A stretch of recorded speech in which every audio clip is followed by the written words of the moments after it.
કેમ છો મારા ગુજ્જુ ફ્રેન્ડ્સ? મજામાં ને? તો ચાલો આજે સ્પોકન ઇંગ્લિશ ક્લાસનો છે ડે 4 અને આ ક્લાસમાં આપણે શીખવાના છીએ સેન્ટેન્સ સ્ટ્રક્ચર, એટલે કે કોઈ પણ સેન્ટેન્સ કેવી રીતે ફોર્મ કરાય. એ શીખતા પહેલા આપણી પાસે એક આ વસ્તુ હોવી જોઈએ. આને કહેવાય છે બેઝ ટેબલ. આ આવડતું હોય ને તો આગળ આપણે વધી શકીએ, તો કોઈ પણ સેન્ટેન્સ બનાવી શકીએ. પહેલા નાના નાના સેન્ટેન્સ બનાવશું, પણ એના માટે સૌથી પહેલા આપણે એક આ બેઝ ટેબલ આખો પાકો કરી લઈએ. બરાબર? એક સૌથી પહેલા હું તમને સમજાવી દઉં છું. તમારી પેન અને નોટ લઈને બેસી જાજો. એ ડાયરીમાં આજે હું કરું છું એમ લખતા રહેજો સાથે સાથે. તો આ જે બેઝ ટેબલ છે ને એના બે ભાગ છે. આ છે એકવચન, આ છે બહુવચન, સિંગ્યુલર, પ્લુરલ. હવે અહીંયા આવે આઈ. હવે આઈ એટલે હું અને એનું બહુવચન એટલે કે પ્લુરલ થાય વી. વી એટલે અમે.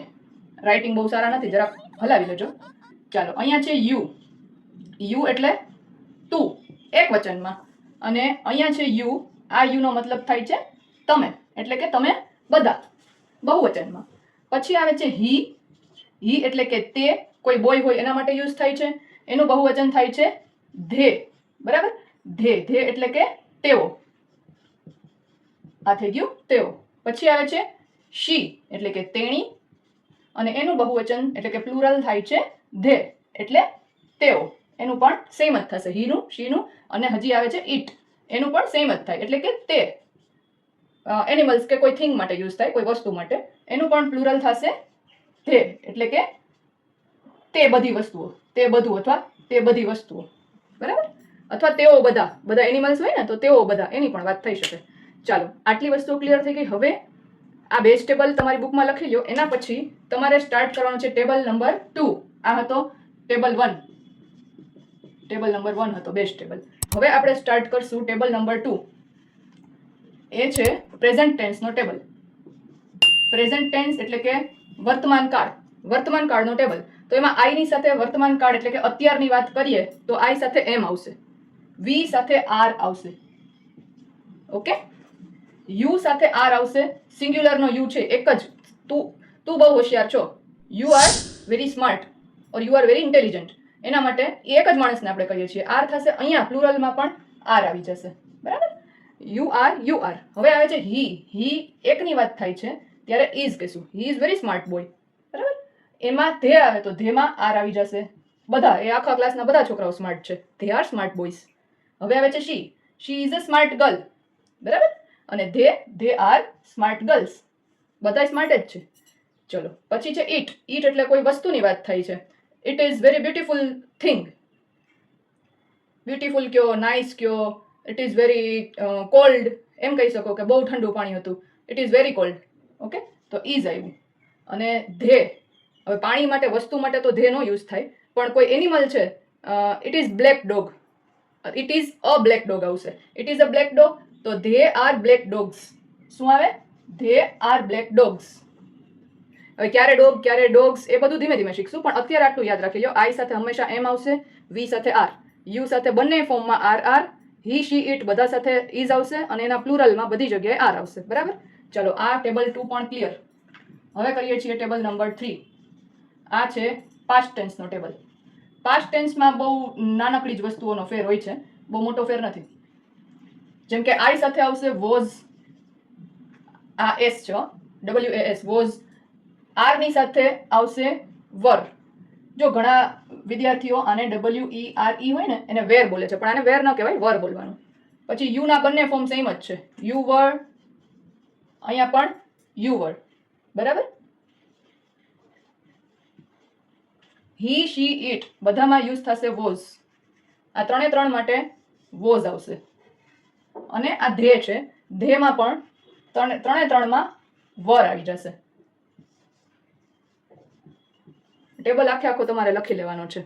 બસ આ 3 ટેબલથી આપણે અત્યારે આપણું બેઝિક સ્ટાર્ટ કરી દઈશું. આમ તો 8 ટેબલ છે અલગ અલગ, પણ અત્યારે આપણે આટલાથી સ્ટાર્ટ કરશું. બરાબર? ધીમે ધીમે જેમ ક્લાસ આગળ વધશે બીજા ટેબલ્સ આવતા જશે. ચાલો, હવે આપણે સેન્ટેન્સ ફોર્મ કરવાનું સ્ટાર્ટ કરીએ છીએ. આપણે સૌથી પહેલા સેન્ટેન્સ બનાવશું પ્રેઝન્ટ ટેન્સના. તો એમાં હતું આઈ સાથે એમ આવતું હતું. બરાબર?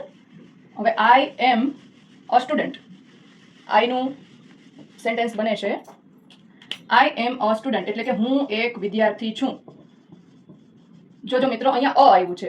અ અને એ ન બોલાય. ઘણા લોકો એ પણ બોલે છે, પણ આને અ બોલાય. આઈ એમ અ સ્ટુડન્ટ એટલે હું એક વિદ્યાર્થી છું. પછી વી આર સ્ટુડન્ટ્સ. હવે અહીંયા અ નથી આવ્યું, અહીંયા અ કે એન કે ધ કાંઈ નહીં આવે. અહીંયા શું આવ્યું? સ્ટુડન્ટ્સ, કારણ કે બધાની વાત થાય છે, એક કરતાં વધારે છે એટલા માટે. પછી યુ આર અ સ્ટુડન્ટ આવે, એટલે કે તું એક વિદ્યાર્થી છે. પછી આવે છે યુ આર સ્ટુડન્ટ્સ, એટલે કે બધા, આખો ક્લાસ છે એ બધા શું છે? વિદ્યાર્થીઓનો ક્લાસ છે, તો યુ આર સ્ટુડન્ટ્સ. એના પછી આવે અહીંયા હી શી કે ઇટ, કાંઈ પણ, હી શી કે ઇટ કોઈ પણ માટે યુઝ થઈ શકે. Is a student. આમાં ઘણા લોકો કહેશે કે ઈટ કોઈ એનિમલ સ્ટુડન્ટ કેવી રીતે હોઈ શકે, પણ આપણા કરતાં વધારે સારા સ્ટુડન્ટ એનિમલ્સ હોય છે. તમે જોયું છે ને, ટ્રેન કરેલા ડોગ્સ જોયા હોય તો જે વસ્તુ કંઈક, જે કોઈ પણ કંઈક શીખે છે ને એ સ્ટુડન્ટ છે, બરાબર. ડોગ્સ હોય છે ઘણા બધા ટ્રેન કરેલા, સર્કસના એનિમલ્સ હોય છે ટ્રેન કરેલા. દરેક વ્યક્તિ, દરેક જીવ માત્ર, ખાલી વ્યક્તિ કે કોઈ પણ પ્રાણી, પક્ષી, બધા જ હંમેશા કંઈક ને કંઈક શીખતા જ રહે છે. શીખે છે ને, કારણ કે લાઈફમાં છે ને લર્નિંગ તો ક્યારેય બંધ જ ન થવું જોઈએ. કોઈ પણ એજ ના હોય, કંઈક ને કંઈક તો શીખવાનું હોય જ. દુનિયામાં આપણે શીખવા માટે જ આવ્યા છીએ, બરાબર. ચાલો, અહીંયા છે ધે. આનું પ્લુરલ ધે આર સ્ટુડન્ટ્સ. અત્યારે તમારે આટલું જ યાદ રાખવાનું છે કે અ હશે ત્યારે અહીંયા એસ નહીં આવે, અહીંયા કાંઈ નથી ત્યારે અહીંયા એસ આવશે, પ્લુરલમાં એસ આવશે, બહુવચનમાં આવી જશે, બરાબર. પણ એક વચન હશે ત્યારે નહીં આવે, બરાબર. આટલા સેન્ટેન્સ તમારે અત્યારે રાખી લેવાના છે, એક જગ્યાએ લખી લેવાના છે તમારી બુકમાં. પછી બીજા સેન્ટેન્સ તમને હોમવર્કમાં કરવાના છે. એ પિન કોમેન્ટમાં હું તમને ખાલી આઈ વાળું સેન્ટેન્સ લખીને આપીશ કે આઈ એમ અ ગર્લ, બરાબર. તો તમારે એના બાકી બધા ફોર્મના સેન્ટેન્સ લખવાના છે. મને કોમેન્ટમાં લખીને જણાવજો, એટલે મને ખબર પડે કે તમે શું આજે શીખ્યા. હવે આ સેમ વસ્તુઓ જો આપણે પાસ્ટ ટેન્સમાં બનાવવી હોય તો સિમ્પલ એવી રીતે બની જાય. અહીંયા એમની જગ્યાએ અહીંયા શું આવશે? વોઝ. જે આપણે ટેબલ લખ્યું ને, આઈ વોઝ અ સ્ટુડન્ટ, એટલે હવે હું નથી સ્ટુડન્ટ, હું પહેલા હતો. વી વર સ્ટુડન્ટ્સ, એટલે અમે બધા હવે સ્કૂલમાંથી ભણીને બહાર નીકળી ગયા, ઘરમાં ધંધામાં બધે લાગી ગયા, હવે સ્ટુડન્ટ્સ નથી. Okay. You var a student, એટલે કે તું પહેલા સ્ટુડન્ટ હતો. યુ વર સ્ટુડન્ટ્સ, એટલે કે તમે પહેલા હતા, અત્યારે નથી. હી શી કે ઇટ, કોઈ પણ. Was a student. હવે અહીંયા એક ધ્યાન રાખવાનું છે ફ્રેન્ડ્સ, અહીંયા દર વખતે હી શી કે ઇટ જ ના હોય. અહીંયા છે ને કોઈ પણનું નામે હોઈ શકે. ફોર એક્ઝામ્પલ, અહીંયા હી છે, એનું નામ આવ્યું યશ. યશ વોઝ અ સ્ટુડન્ટ, કારણ કે હીનું નામ છે. પછી કોઈ શી છે, કોઈ ગર્લનું નામ આવી ગયું કે Priya. Priya was a student, બરાબર. ઇટ, ઇટમાં આપણે તો નામ રાખીએ છીએ ને બધાના. કોઈ પણ નામ હોય એટલે એ ગર્લ છે કે બોય છે જોઈ લેવાનું અને વોઝ અ સ્ટુડન્ટ લગાડી દેવાનું. પછી ધે વર સ્ટુડન્ટ્સ, એ પણ તમને આવડી ગયું. ચાલો, તો આજનો આપણો બેઝિક જે કોન્સેપ્ટ ક્લિયર કરવાનો હતો એ સાવ ક્લિયર થઈ ગયો છે. આના ઉપરથી જ આપણે આગળ બધા ટેન્સીસ શીખતા જશું. તો જો ડે 4 માં તમને આટલી વસ્તુ સમજાઈ ગઈ હોય તો કોમેન્ટમાં એક વખત લખી દેજો કે સમજાઈ ગયું છે, અને હોમવર્ક જો અમે પિન કોમેન્ટમાં રાખ્યું છે એ તમે કરી લેજો, બરાબર. ચાલો, મળીએ ડે 5 માં. Bye bye.